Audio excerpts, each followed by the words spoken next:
Break के बाद आपका बहुत स्वागत है। भाजपा की स्वराज संकल्प यात्रा पोखरण में और यहां पर वसुंधरा राजे लोगों को संबोधित कर रहे हैं।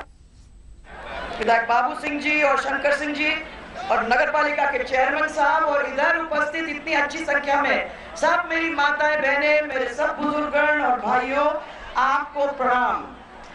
अभी अभी युवा मोर्चा के कार्यक्रम में 2 मिनट के लिए मैं होते हुए आपके पास आ रही हूँ।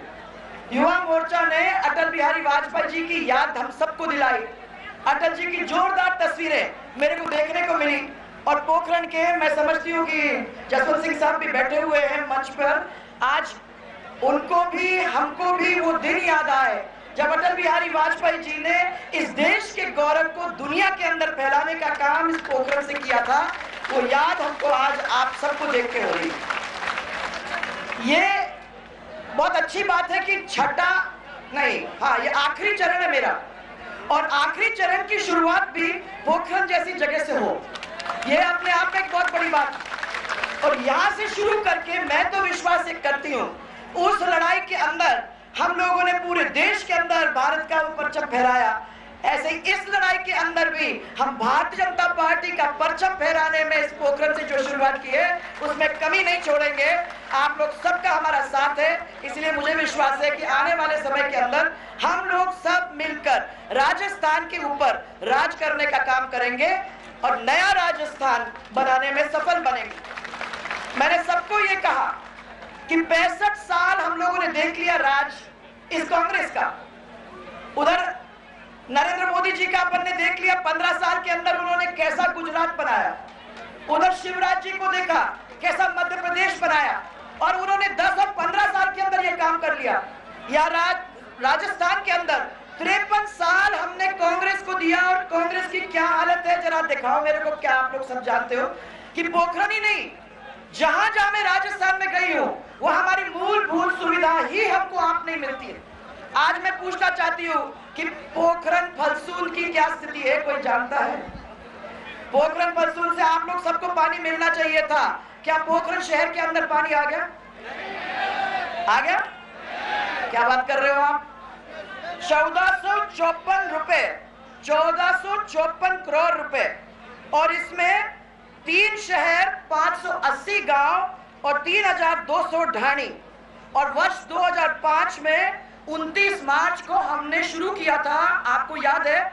और वो भी मुझे याद है और जसवंत सिंह जी आपको याद होगा कि चुनाव के अंदर जसवंत सिंह जी ने वो बात उठाई थी और मैंने ये भी कहा था, मैंने कहा मुझे तो राजस्थान के बारे में ज्यादा कुछ मालूम नहीं है, आप मेरे को कह रहे हो कि पोखरण फलसूल करना है। उनकी बात को ध्यान में रखते हुए जब सरकार अपनी आई तो 2005 के अंदर पोखरण फलसूल का काम हम लोगों ने पैसा अलग करके काम शुरू किया। आज तक वो पूरा हो जाना चाहिए था। सिवाना, बालोतरा और पोखरण सबको पानी मिल जाना चाहिए था। इन सब गांवों के साथ मिला क्या? मुझे ये जो मालूम होता है कि 2-3 दिन के अंतराल में पेयजल की आपूर्ति होती है। यहाँ बताते जाना मुझे कि मात्र आधे घंटे के लिए शहर के अंदर पानी मिलता है और वो भी 2-3 दिन के अंदर। क्या सही है? ग्रामीण क्षेत्र के लोग और भी ज्यादा परेशान हैं। वो कहते हैं कि 4-5 महीने से कुछ गांव के अंदर तो पानी पहुंचा ही नहीं है और लोग दूर से पानी लाते हैं, टैंकर से लाते हैं और टैंकर में हजार रुपया उनको देना पड़ता है। क्या ये सही है? यह है 65 साल के बाद, 53 साल के बाद कांग्रेस का राज, जो बार बार आपके सामने आके लोग कहने की कोशिश करते हैं। मैं तो खाली ये पूछ रही हूँ कि पानी पिलाया क्या किसी को? नहीं पिलाया है। आज चुनाव को नजदीक देखते हुए काम में थोड़ा सा पैसा डाल के उसको आगे बढ़ाने का काम कर रहे हैं, परंतु सब पूरी जनता जो यहाँ बैठी है जानती है कि ये 5 साल के अंदर आराम से पानी पिला सकते थे, परंतु उन्होंने नहीं पिलाया और उसकी याद करके ऐसी सरकार को वहां बैठने का मौका हम लोगों को देना ही नहीं चाहिए, जो हमें पानी नहीं पिला सकता 53 साल के बाद। ये 5 साल की बात नहीं है, ये 53 साल की बात है। और जो हमारी जरूरत पड़ी कि हम लोगों ने मिलके आपको 1400 करोड़ का इंतजाम करके दे भी दिया, उसको भी इस्तेमाल नहीं कर पाए। आज फिर अगला काम आपका है बिजली का। बिजली आपके शहर के अंदर में जब जा रही थी 2008 के अंदर जब मैं जा रही थी, उस समय मैंने एक नई लाइन निकाली बिजली की जो राजस्थान के इतिहास में पहली दफा आई। महिलाओं के लिए मैंने लगाया एक घरेलू बिजली का लाइन, जिसको जाते जाते मैं ये कह सकती हूँ कि 18 से 20 घंटे तक मैं बिजली दे के गई थी, घर के अंदर आप लोगों को बिजली मिली। अब मैं देखती हूं कि देखिए, जब कोई उपलब्धि होती है तो कोई भी आदमी अपनी उपलब्धि को पहाड़ के ऊपर खड़ा होकर सबको सुना सकता है, परंतु घोषणा और उपलब्धि उसमें फर्क है। मैंने आपको यह कह दिया कि 18 या 20 घंटे बिजली आपको दूंगी, यह मेरी घोषणा थी। और अब मैं घोषणा करती हूं कि आने वाले समय के अंदर सरकार अपनी बनेगी तो 24 घंटे घरेलू बिजली आप लोगों को मिलेगा। यह तो मेरी घोषणा है, परंतु 18 से 20 घंटे जो बिजली मैंने दी वो मेरी थी उपलब्धि। यहां तो रोज तो पोस्ट कार्ड भेजते हैं, कहां तो उन्होंने पेट्रोलियम यूनिवर्सिटी खोल दी, कहां उन्होंने टेक्निकल यूनिवर्सिटी खोल दी। ये तो घोषणा है कागज के ऊपर, आप जाके वहां देख लो तो कुछ भी नहीं है, कुछ भी नहीं है। और इसीलिए मैं आप लोगों को सबको ये कहना चाहती हूं कि जहां ये बिजली घर में नहीं दे सकते जो देना चाहिए था, जो उसकी तैयारी थी। और यहाँ किसान भाइयों आप लोग सब बैठे हो, मैं पूछना चाहती हूं, आपको 8 घंटे बिजली 3 फेज की मिल रही है क्या? सही बताना, मिल रही है क्या? मेरे को ये बताया जा रहा है कि आप लोगों को इतना मुसीबत है कि कई गांव के अंदर विद्युत तंत्र की प्रबंधन की वजह से 2-2 दिन तक तो बिजली गायब रहती है। क्या ये सही है? और जो आप लोगों को 3 घंटे मुश्किल से, और वो भी ट्रिपिंग के साथ, तो आप लोग अपनी तरह की जिस तरीके से बिजली देना चाहते हो वो नहीं दे सकते हो।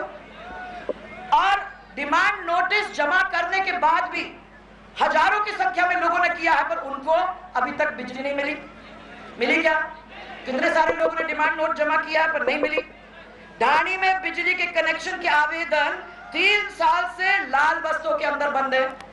यह है ना, 3-3, 4-4 साल। तो क्या कर रहे थे ये 4.5 साल के लिए? क्या काम किया? अरे टेक्निकल यूनिवर्सिटी भूल जाओ, अगर मेरे को पानी नहीं है, बिजली नहीं है, सड़क नहीं है, अगर मुझे रोजगार नहीं है। रोजगार मिल गया आप लोगों को? किसी को मिला? यहाँ हमने अपने समय में कह दिया था कि 10 लाख लोगों को हम रोजगार देंगे, और हमने रोजगार दिया।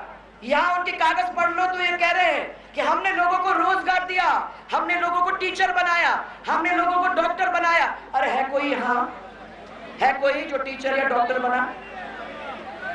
और अगर होता तो वो ट्रेन के ऊपर सबसे पहले पृष्ठ के ऊपर आप तस्वीर नहीं देखते कि 7.5 लाख लोग परीक्षा करने गए।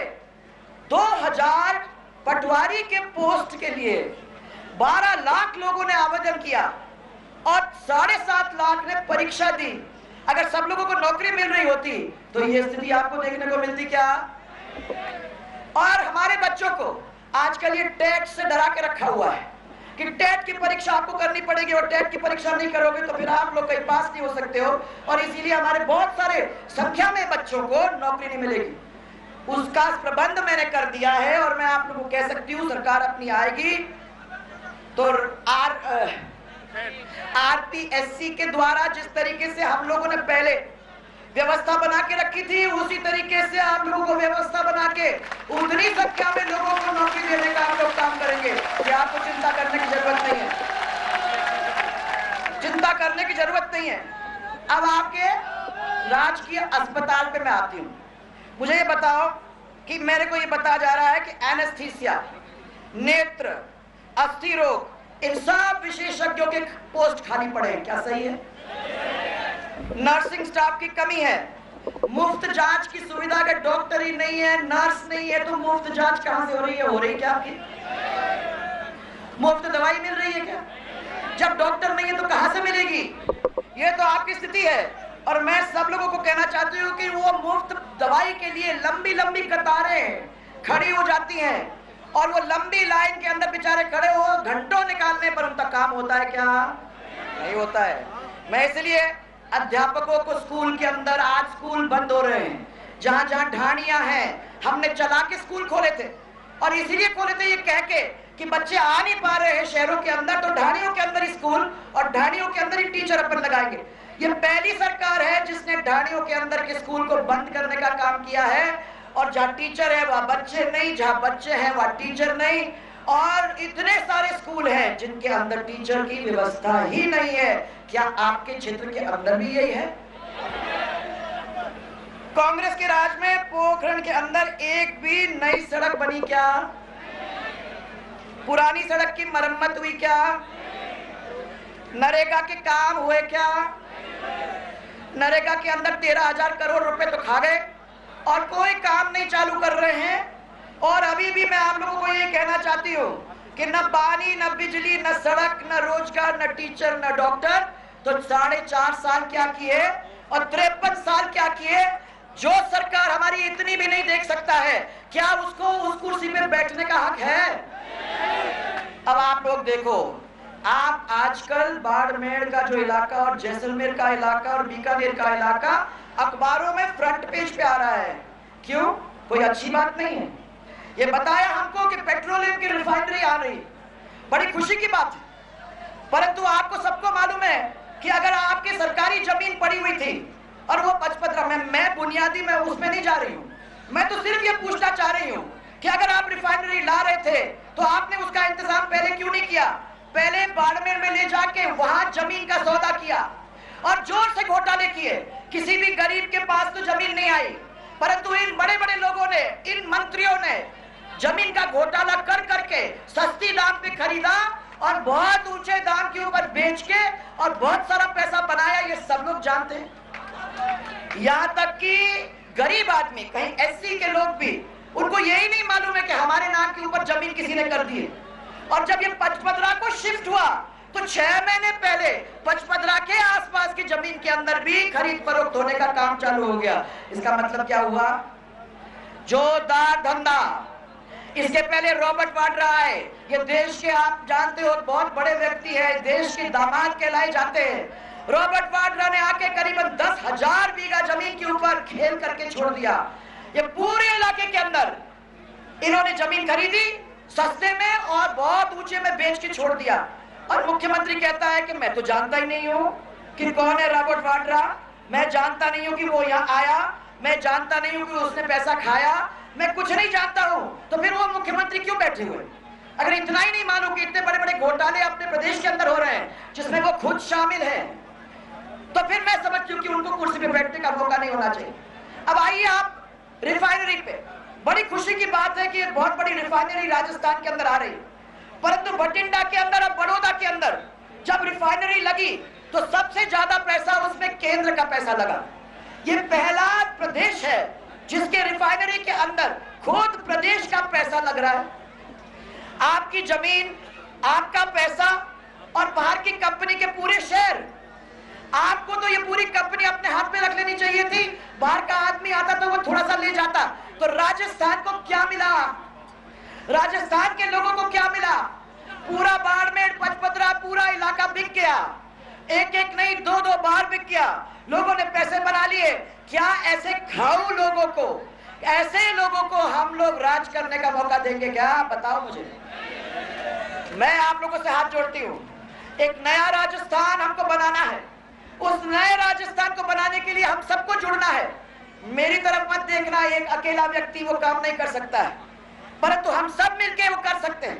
एक नया राजस्थान अगर आपको और हमको बनाना है, एक ऐसा राजस्थान जिसमें हमारी महिला सुरक्षित है।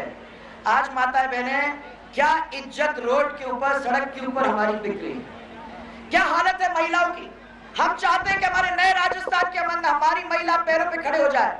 हम चाहते हैं कि हमारे नए राजस्थान के अंदर हमारे किसान मजबूत हो जाए। अरे किसान भाइयों, मैं पूछना चाहती हूँ, पाला पड़ा था, प्राकृतिक मुसीबत यहाँ हुई थी, किसी को मुआवजा मिला? हमें तो जयपुर के अंदर ये बताया गया कि जोरदार मुआवजा मिल रहा है, बिजली के दाम आपको घटा दिए गए हैं और पैसे का जोरदार पैकेज मिला क्या? नहीं मिला। किसानों को मजबूत करना, उसको सही टाइम पे पानी, सही टाइम पे बिजली, सही टाइम पे बीज, सही टाइम पे खाद और सही दाम जब वो अपनी फसल को लेके जाता है। आज ऐसी जोरदार महंगाई पड़ गई है कि माताएं बहनें, हम लोग अपना घर ही नहीं चला सकते। आज ऐसी हालत हो गई है कि टमाटर के भाव किसानों के लिए तो 15 रुपए और बाहर जाओगे देखो तो 70 रुपया। अरे ये महंगाई कहाँ जाएगी और बच्चे और सब लोग कैसे आगे बढ़ेंगे? प्रदेश अपने पैर पे कैसा खड़ा होगा? युवा, उनको रोजगार, बाहर पलायन करने की जरूरत तो हो, राजस्थान के अंदर ही उनको नौकरी मिले। मैं पूछना चाहती हूँ, रिफाइनरी लग रही है, इसमें हमारे बच्चों को लगना चाहिए, बाहर के बच्चों को आने की कोई जरूरत नहीं है, ये याद रखिए। महिला, हमारे बच्चे, हमारे किसान और हमारे व्यवसायी सब अपने फैक्ट्री ले लेके दूर जा रहे हैं। वो कहते हैं कि यहाँ रहने से कोई मतलब नहीं है। क्यों? यहाँ इतना जोरदार भ्रष्टाचार, कोई मदद करने वाला नहीं, और अगर फैक्ट्री नहीं लगेगी, अगर व्यवसाय नहीं आएंगे तो हमारे बच्चों को नौकरी कहां से मिलेगी? ये जरूरी है कि वो हो। इसलिए वो नए राजस्थान के अंदर व्यवसाय के लोग भी होने चाहिए, फैक्ट्री भी लगनी चाहिए। ऐसा नया राजस्थान बनाने की जरूरत है। आप लोग तैयार हो? बनाने को तैयार हो? क्योंकि आप 4 महीने बाकी बच रहे हैं। कांग्रेस वाले आप लोगों के बीच में आके लो सौगात, क्या चाहिए?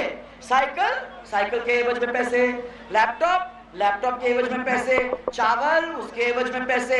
अरे नाम बताओ, सोने का महल वो ले जाओ, दूध की नदी वो भी ले जाओ, बस बता दो क्या चाहिए। हमें वोट चाहिए। हमको सबको बता देना चाहिए कि जो सरकार काम नहीं करता, जो सरकार हमारे बच्चों के लिए और हम सब के लिए आगे नहीं चलती, ऐसी सरकार को मौका हम नहीं देंगे, नहीं देंगे, नहीं देंगे।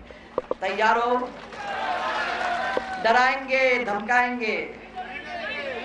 अभी मैं गांव से निकल रही थी तो मेरे पास लोग आए कि 2 बच्चों का मर्डर हुआ, उसको सीबीआई में दे देना। मैंने सबको कहा कि सीबीआई आपके लिए नहीं है, सीबीआई तो हम सब के लिए है। गुलाब जी के लिए सीबीआई, हम सब के लिए सीबीआई। गरीब लोगों के लिए सीबीआई नहीं मिल सकती, क्योंकि भाइयों उसका काम ही ये है कि कल कैसे उनको बंद करो, उसके बाद हमको कैसे बंद करो, इनमें से कोई मिल जाए तो उनको कैसे बंद करो। आम लोगों के ऊपर सीबीआई का काम नहीं। मैं इसीलिए आपको कह रही हूँ कि वो डराएंगे, वो धमकाएंगे, पर हमको इनकी बातों में नहीं आना है। हमको तय करना है कि राजस्थान अब कांग्रेस के हाथ से निकल के जनता के हाथ में जाएगा। तैयार हो तो हाथ ऊपर करके बताओ। करा तो जोरदार नारा मेरे साथ, भारतीय जनता पार्टी। एक जोरदार भारतीय जनता पार्टी, और एक राजस्थान के लिए एक जोरदार नारा, जय जय राजस्थान, जय जय राजस्थान। आज तन्नोट माता रामदेव राव आपसे दर्शन के बाद मैं विश्वास करके ये चाहती हूँ कि राजस्थान को नया राजस्थान हम लोग मिलकर बनाएंगे। आओ साथ चले।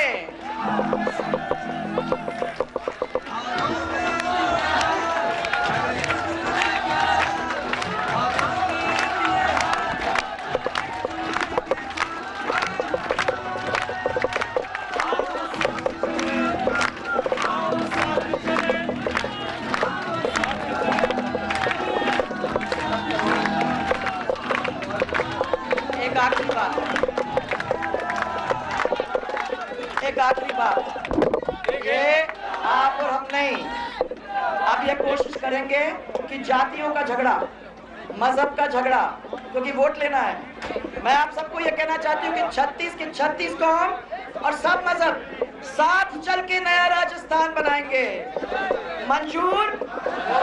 मंजूर। चलो साथ चलेंगे, चलो साथ चलें।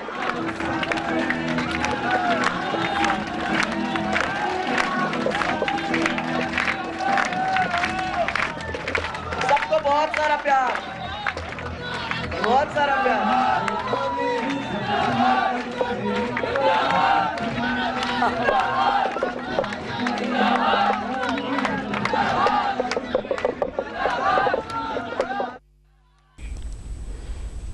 और भाजपा की स्वराज संकल्प यात्रा इस वक्त जैसलमेर पहुंच चुकी है। सीधा रुख करेंगे जैसलमेर का। विधायक सांग सिंह जी और अलवर जिलाध्यक्ष संजय शर्मा, पूर्व विधायक गुलाब सिंह जी और किशन सिंह जी, प्रधान श्रीमती लक्ष्मी कंवर जी, पूर्व जिला प्रमुख रेणुका जी भाटी और जिला अध्यक्ष हमारे स्वरूप सिंह जी। और अगर यहाँ कोई रह गया हो तो मैं माफ़ी चाहती हूँ। यो मंच के ऊपर बैठे नेता और कार्यकर्ता और मेरे सामने बैठे हुए, पहले तो मेरी माताएं बहनें, आप सबको मैं प्रणाम करना चाहूँगी।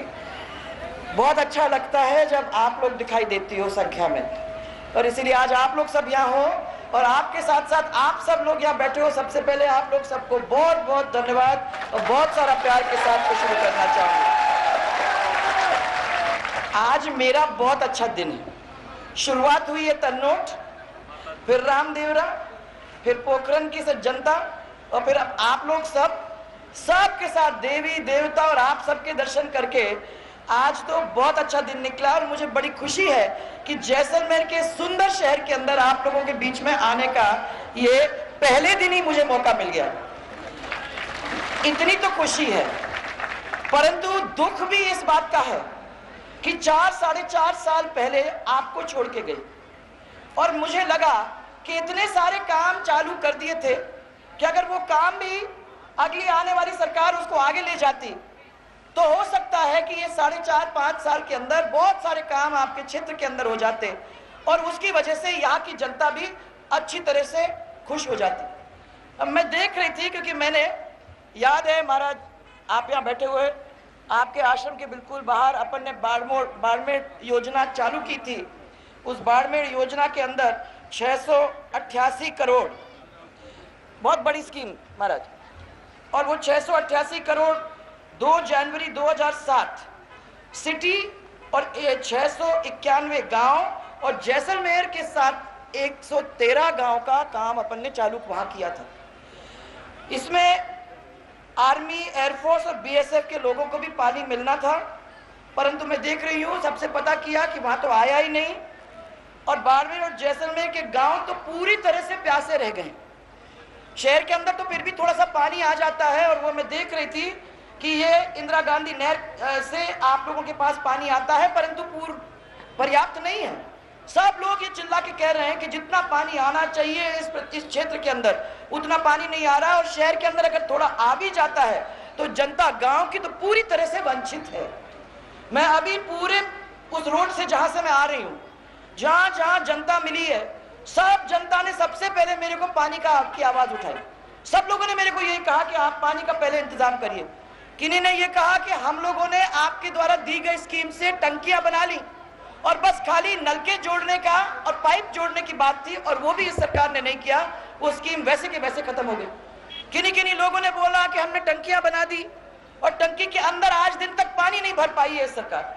इस तरीके से कई जगह पे मुझे बहुत कुछ सुनने को आया, पर सबसे बड़ी बात, और माताएं बहनें, सबसे बड़ी बात थी पानी की। उसके बाद जो मेरे पास आया वो शहर के अंदर बिजली की अघोषित कटौती है। आज कहीं जनरेटर तो नहीं चल रहा है? चल रहा है क्या? हाँ, जनरेटर चल रहा है। मैं सोच ही रही थी, मैंने कहा आज तो बड़ी दिवाली हो रही है और दूर से दिखाई दे रहा था शहर, तो मैंने सोचा कि मालूम नहीं ऐसा ही होता होगा, आपका टूरिस्ट शहर है, शायद रोज रोज आपको ऐसी बिजली मिलती होगी। ऐसी मिलती है? तो आज हम लोग एक त्योहार मना रहे हैं साथ में मिलके कि इतनी जोरदार बिजली, और वो भी बेचारा जनरेटर से हम लोगों को मिल रहा है। जो मेरे पास एक खबर